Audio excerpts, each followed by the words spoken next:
Okay, here we have a Dell Optiplex 7040.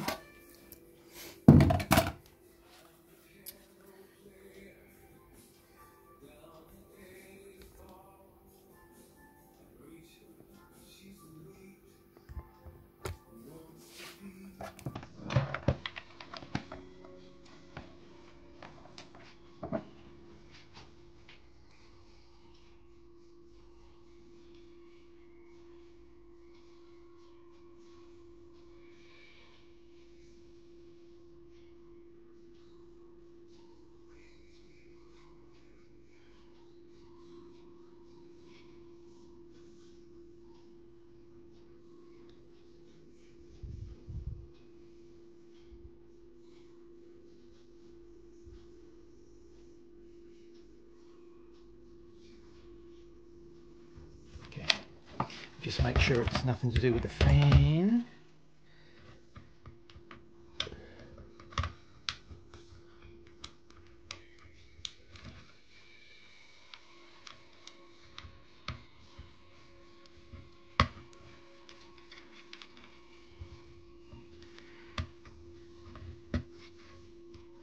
Pull out a stick.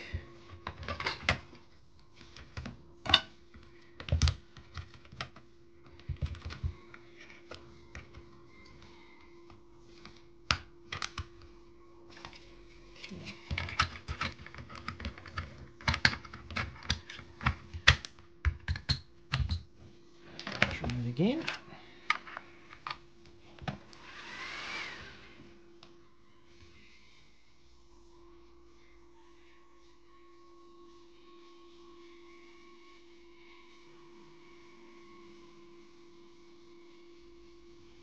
Three amber.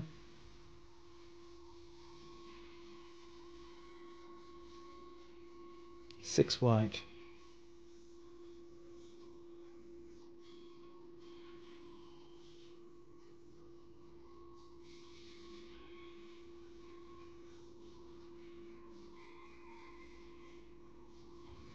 It's the same error with or without the fan.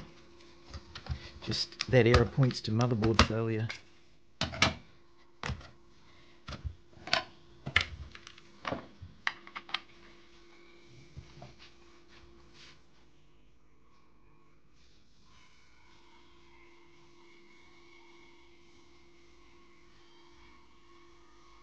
Okay, that one's memory. Let's put the stick back in.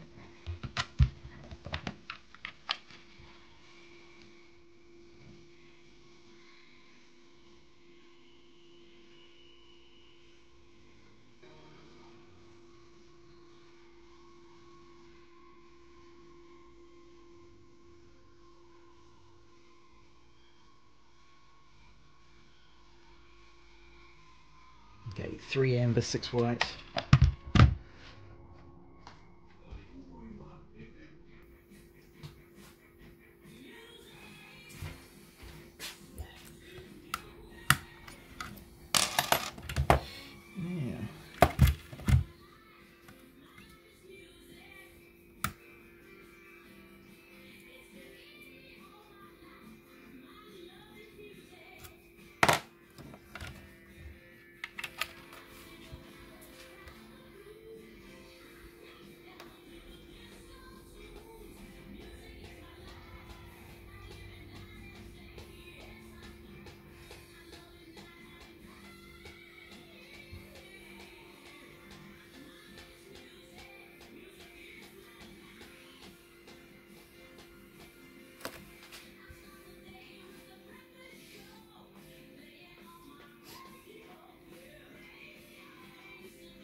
So exactly the same with everything removed. Let's have a look.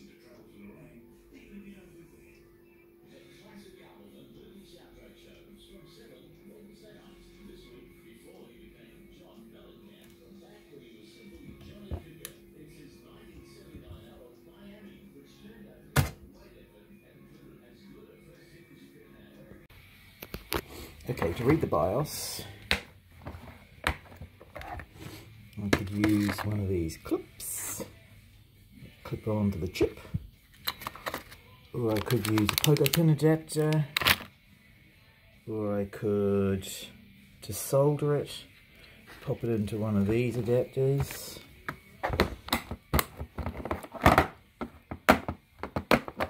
Or these ones.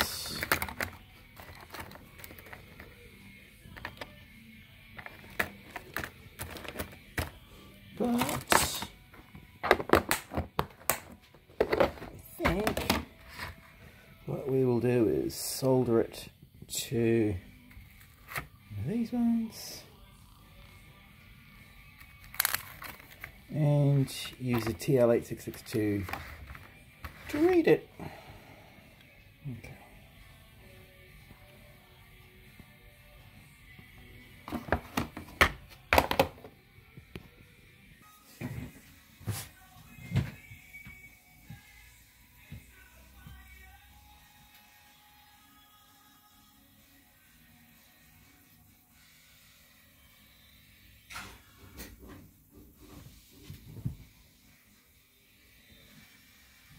Yep.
Good diggy.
So these are 2 gigabyte chips. So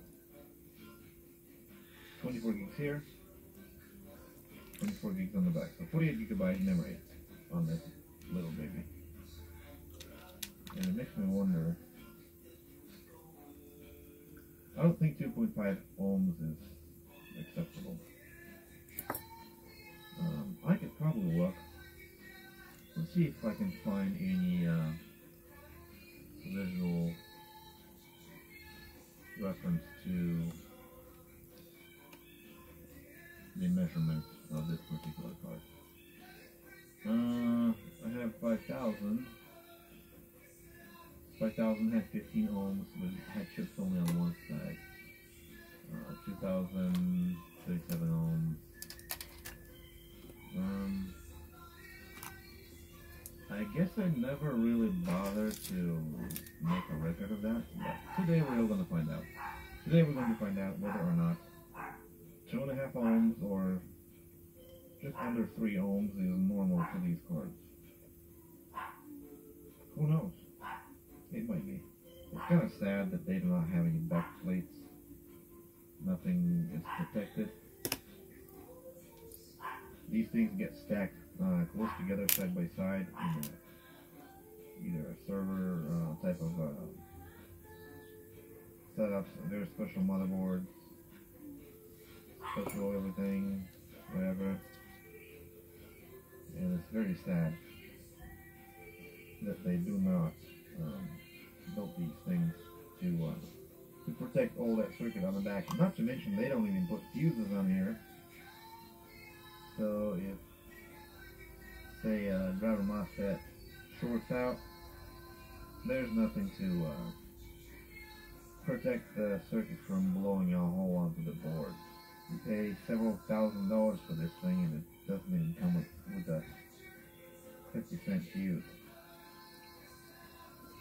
And now the dilemma I'm facing now is taking that apart. Let's see, gotta make sure I got all the screws out. Yeah.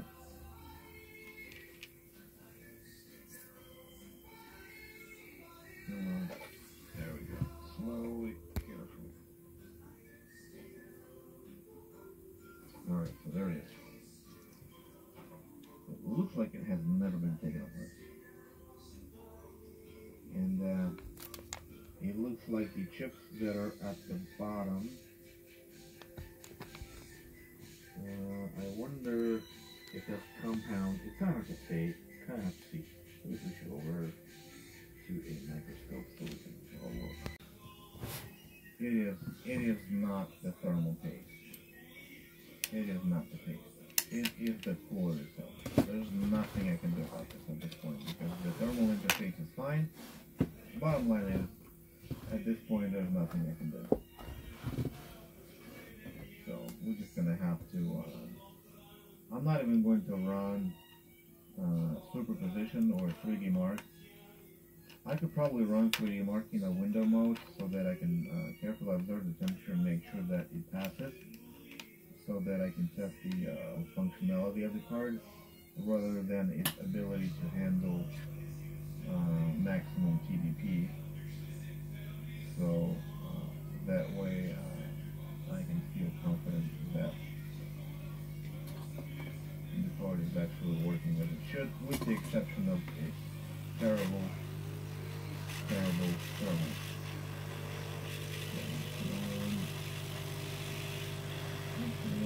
Window mode.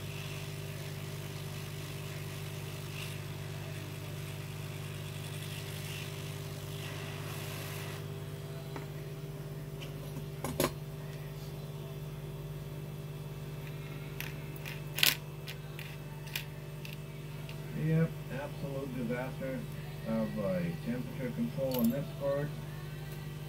So nothing I can do about that, that's for sure. You know what I'm gonna do?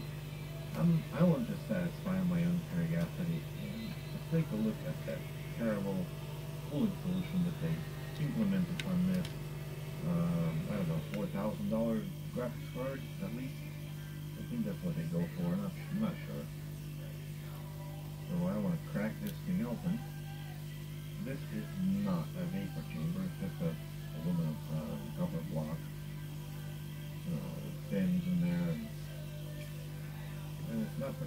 big. Kind of explains the inefficiency of it. So. Well, at least that was boring, I guess. I don't know. Let me guys know what you think about this repair in the comment section. And hopefully you learned something today. I sure did. Pulls in this card are absolutely terrible. Goodbye.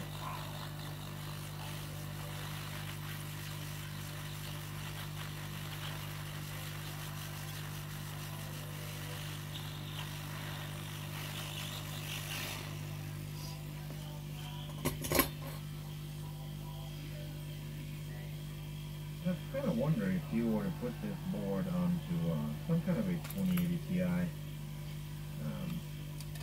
heatsink. I kind of wonder how it performs. You know, in terms of games and whatnot. It'd be very interesting to see. But then, of course, you would have to find a cooler that would have some sort of access for the PCI Express cables coming out the back. So that could be challenging, but I'm sure that there are cards like that. So anyway, that's just me mumbling. It's 3 o'clock in the morning. I gotta go to sleep. I don't even know what I'm talking about.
Continue.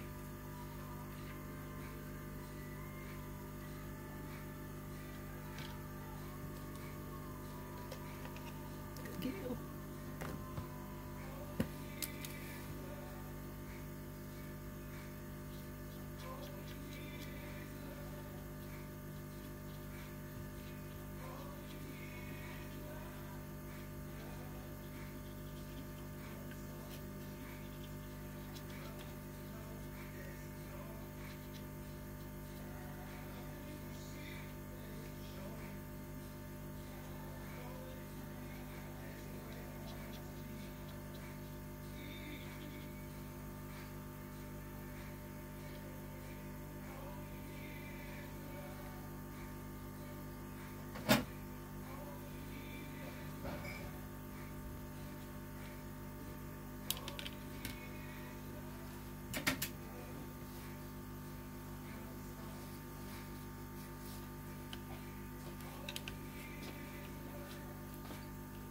Can you grab that? Yep.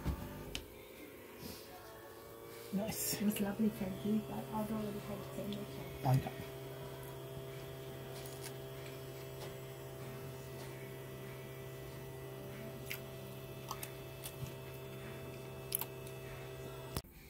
Would be to sacrifice the chips. All four of them, because they're so close together. So, hopefully it's not going to come down to that. My main concern is the voltage, is the resistance on memory, which was, yeah, 2.3 ohms. So, what is this here? This is probably text. And this is probably 1.8, which is very concerning. So it looks like we got a short. This could be text. So let me look. Let me look real quick at a 2080 Ti, for example. Let's see. Let's look at the 2080 Ti. Just a reference design. Which one's which? What is this? Okay, so this text, that was normal. And that's 1.8. So we have a short on 1.8. And we have a short on memory, which is wonderful. Okay. So first order of business, I want to see what's pulling the 1.8 down so low. 79 ohms or whatever on there. It is absolutely not normal. Right there. 73 ohms. This is absolutely not normal. So what I want to do, I want to let's power the board and see what it does. Well, actually no, we're not going to power the board. We're just going to power our voltage injector. And we will be injecting 1 volt. Hopefully we'll find a glowing memory chip. That's not at the bottom of the board. That's too many hooks and more.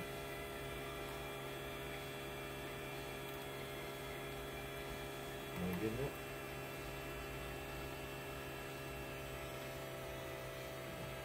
Pulling 0.32 of an amp, which is very low.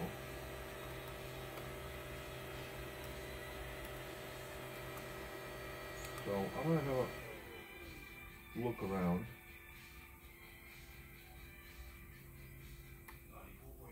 And actually, let's see if I can inject 1 volt into the memory, and maybe we'll find something in memory.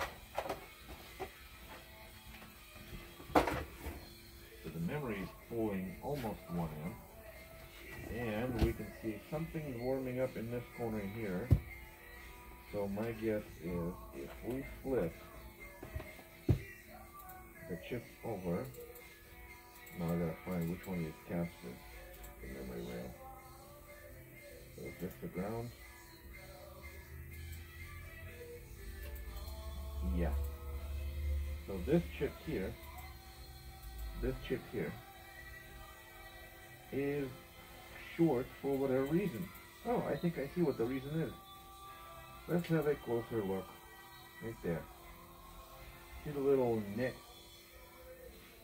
So my guess is something hit this chip from the top, blowing its brains out, and it is now shorting both 1.8 and the memory rail. So let's go ahead and replace this chip real quick.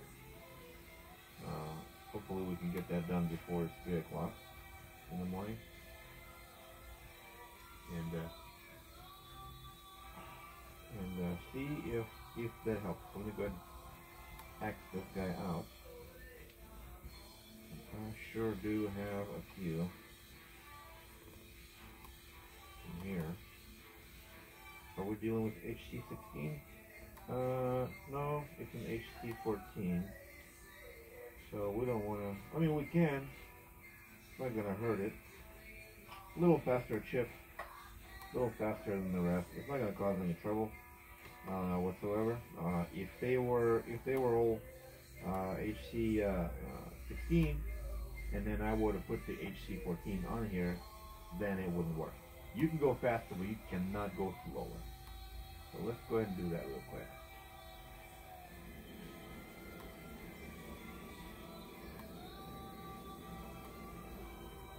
So the card is now cooled down. Let's see what it would get on memory now. 6, 7 ohms almost, and 1.8.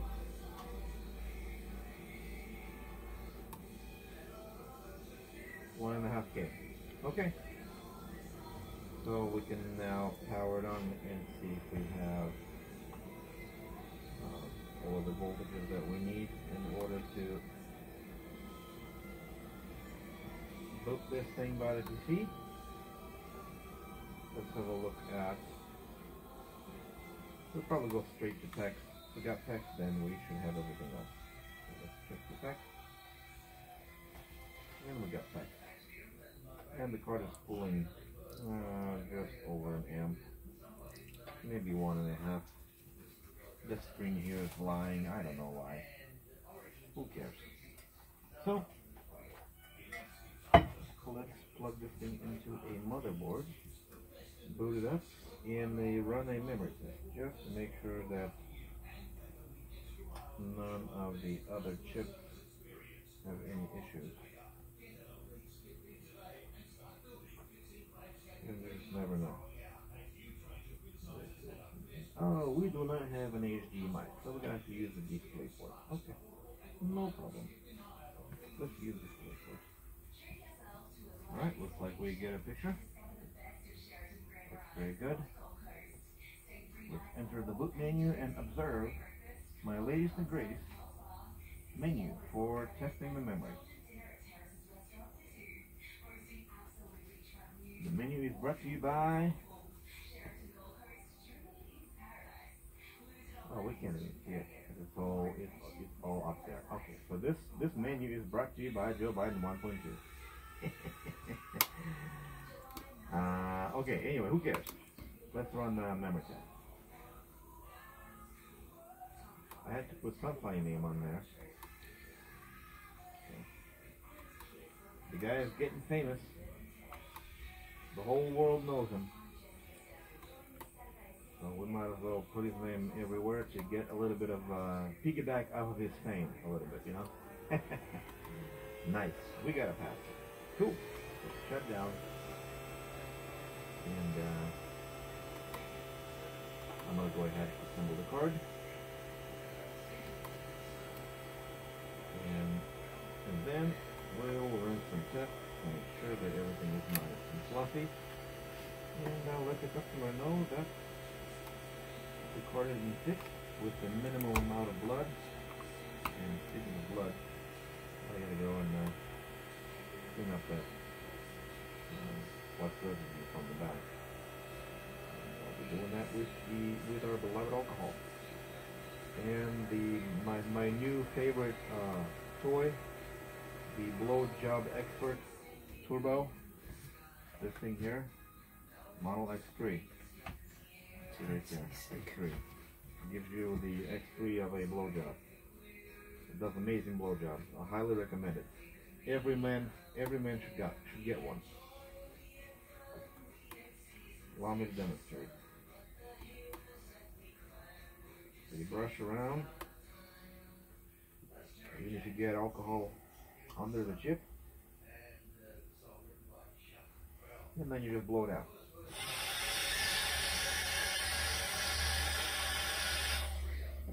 And then it'll blow it out like new. See, that's a fine blowjob right there. Can't even tell that the chip had ever been in place. So, yep.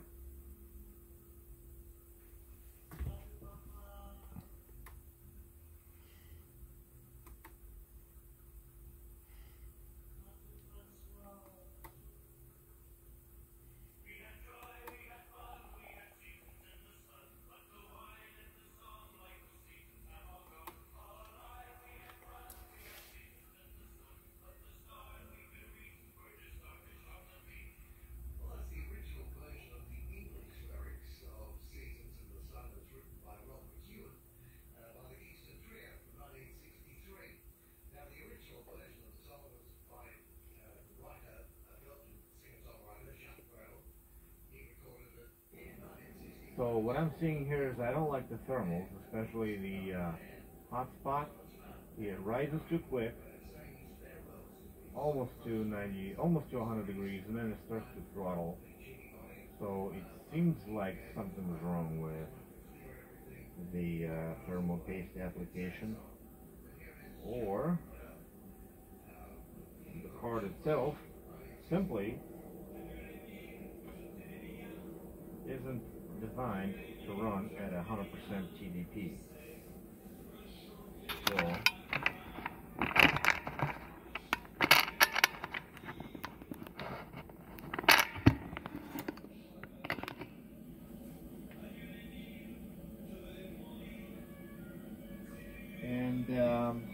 no, everything is looking fine. Everything looks fine to me. I don't know why it was thermal throttling.